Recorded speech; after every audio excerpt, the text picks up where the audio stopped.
વિશેષ કરી અને રાજ્ય સરકાર દ્વારા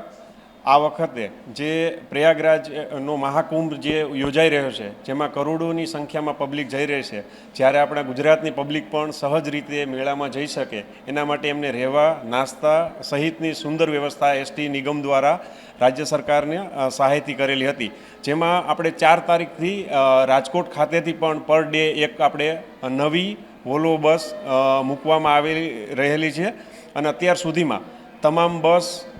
હાઉસફુલ રીતે ચાલી રહી છે અને આના થકી એસટી નિગમને પણ 88 લાખ રૂપિયાની આવક થવા પામેલી છે. અત્યાર સુધીની આમ જોઈએ તો 4 તારીખથી આપણે ચાલુ કરેલું છે, એટલે અત્યાર સુધીની 21 બસ ગયેલી છે. આવતીકાલે પણ એક બસ જશે, એટલે કે 22 બસ આમાં જશે અને અત્યાર સુધી સદર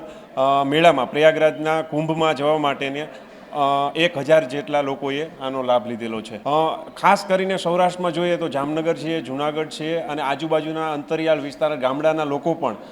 સદર પ્રયાગરાજના મેળામાં જવા માટેનો સદર એસટી વોલ્વો બસનો લાભ લીધેલો છે અને એ લોકોના પણ રિવ્યૂ ખૂબ સારા આપણને મળવા પામેલા છે, જેના કારણે એસટીને પણ એક વિશેષ અમે પણ ગૌરવ લઈ શકીએ